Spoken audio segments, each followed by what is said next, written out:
अस्सलाम वालेकुम। पहले ये क्लिप देखें ज़रा।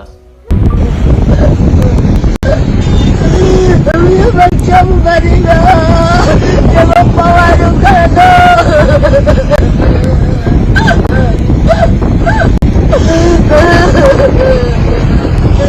अगर कुछ कर नहीं आता।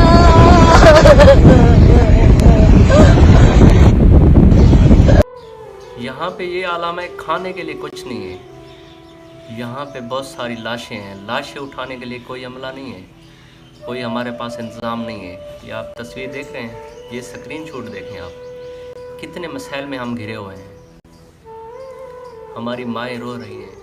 ये दुख उनको पता है जिनके बेटे, भाई, बच्चे उनकी आंखों के सामने बह जाते हैं पानी में।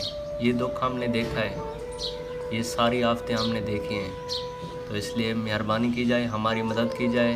वज़ीर आला पंजाब से हमारी ये अपील है कि वो यहाँ पे आएँ, इन इलाकों को, डेरा गाजी खान, जामपुर, तौसा, कच्चे का इलाका, राजनपुर, इन सब इलाकों को आफतज़दा करार दे के हमारी मदद की जाए, हमारे खाने पीने का इंतज़ाम किया जाए। हम बहुत परेशान हैं। ये आप सब पे भी फ़र्ज़ बनता है कि इस वीडियो को शेयर नहीं करें तो ज़्यादा से ज़्यादा रीपोस्ट करें, ताकि ये हमारी आवाज़ पहुंच सके उन तक।